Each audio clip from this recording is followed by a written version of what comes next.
మిత్రులందరికీ నమస్సుమాంజలు. సురేష్ బాబు గారు వారికి ఇద్దరు పిల్లలు, పెద్ద ఆయన Vijay Kumar, now he is in the United states of America. రెండో ఆమె జయ. ఆ ఇద్దరిలో విజయ్ కుమార్ డిగ్రీలో నా క్లాస్మేట్. 1978 నుంచి 81 వరకు మేము రామచంద్ర కాలేజీలో బిఎస్సి చదువుకున్నాం. అప్పటి నుంచి సార్ నాకు తెలుసు. అంతేకాకుండా సార్ వాళ్ళ తండ్రి గారు వట్టికొండ నాగేశ్వరరావు గారు, ఆయన తెలంగాణ సాయుధ రైతాంగ పోరాటంలో ప్రత్యక్షంగా పాల్గొన్నారు. అనంతరం సిపిఎం పార్టీలో ఆయన మరణించేంతవరకు సిపిఎం పార్టీలో పనిచేశారు. వారు మా ఇంటికి సమీపంలో ఉండేవారు. తరచుగా ఆయనతో మాట్లాడినప్పుడు ఈ కమ్యూనిస్టు ఉద్యమం, ఈ సాయుధ పోరాటం ఆ వివరాలు చెప్పేవారు. ఆ విధంగా సురేష్ బాబు గారి ఇంట్లో 3 తరాల వ్యక్తులతో నాకు పరిచయం ఉన్నది. నేను సురేష్ బాబు గారి దగ్గర జూనియర్గా చేరేవాడినే. కానీ ఒక విషయం జరిగింది. ఏంటంటే, మన ఆర్ విజయ్ కుమార్ నా క్లాస్మేటు, నా ఫ్రెండ్. నాకన్నా 1 వీక్ ముందు ఎన్రోల్మెంట్ జరిగింది విజయ్ కుమార్ది.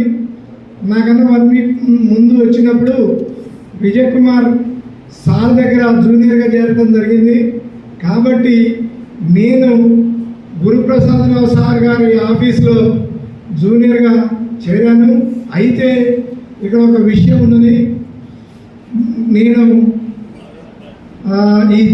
ఈ వృత్తిలో ఎంటర్ అయినప్పుడు నా దగ్గర ఏం డబ్బు లేదు, ఓన్లీ డిగ్రీ ఉంది అంతే తప్ప ఎన్రోల్మెంట్ సర్టిఫికేట్ ఉన్నది, డబ్బులు మాత్రం ఏం లేవు. అయితే ఈ సురేష్ బాబు గారికి గురుప్రసాద్ గారు మంచి మిత్రులు.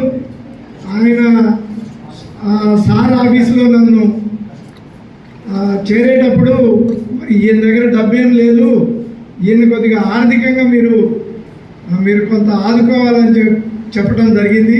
అదేవిధంగా మా సారు ఆళ్ళ గురుప్రసాదరావు గారు నాకు ఆర్థికంగా సహాయ సహకారాలు అందించడం జూనియర్గా ఉన్నప్పుడు. ఆ విధంగా ప్రతి దశలో కూడా there is a lot of things to learn from Suresh Babu గారు.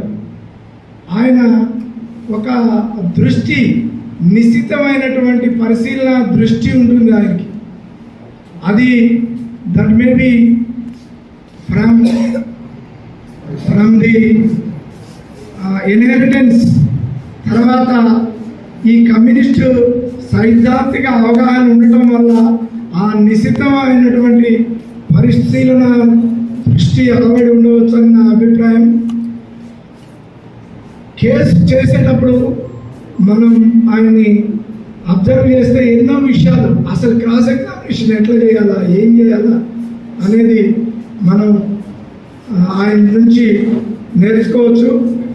మేము వచ్చిన కాలంలో మా అదృష్టం ఏంటంటే, మేము అచ్యుతరామ శాస్త్రి గారిని వారి ఆర్గ్యుమెంట్స్ అవి దగ్గర నుంచి పరిశీలించే అవకాశం మాకు కలిగింది, అబ్జర్వ్ చేసే అవకాశం కలిగింది. అదేవిధంగా గురుప్రసాదరావు సార్ వారు కేసు ఎట్లా కండక్ట్ చేస్తారనేది అవగాహన చేసుకునే అవకాశం కలిగింది. అదేవిధంగా బొల్లెపల్లి లక్ష్మీనారాయణ గారు, another legendary advocate from this bar association, వారిని మేము అతి సమీపం నుంచి చూసే అదృష్టం, ఆ ఆర్గ్యుమెంట్స్, వారి వే ఆఫ్ క్రాస్ ఎగ్జామినేషన్ ఇవన్నీ చూసే అవకాశం కలిగింది. ఈ సురేష్ బాబు గారి విషయానికి వచ్చినప్పుడు ఆయన వృత్తి పట్ల నిబద్ధతను కలిగి ఉండేవారు. ఆయన ఏ కేసు ఇంట్రెస్ట్ చేసినా కానీ కేసు ఎట్లా నడపాలా ఏంటి అనే ఒక అవగాహన ఉండేది. నేను ఈ 43 సంవత్సరాల్లో చూడని ఒక ఇన్సిడెంట్ ఈరోజు చూశాను నేను ఈ కోర్టు ప్రిమిసెస్లో. అదేంటంటే బాబురావు గారు నాకు 43 ఏళ్ళ నుంచి పరిచయం.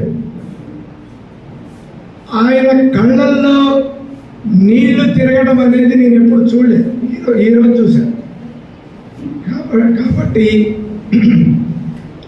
సురేష్ బాబు గారు ఎట్లా ఏంటి అనేది ఆయన మాటల ద్వారానే వ్యక్తీకరించారు.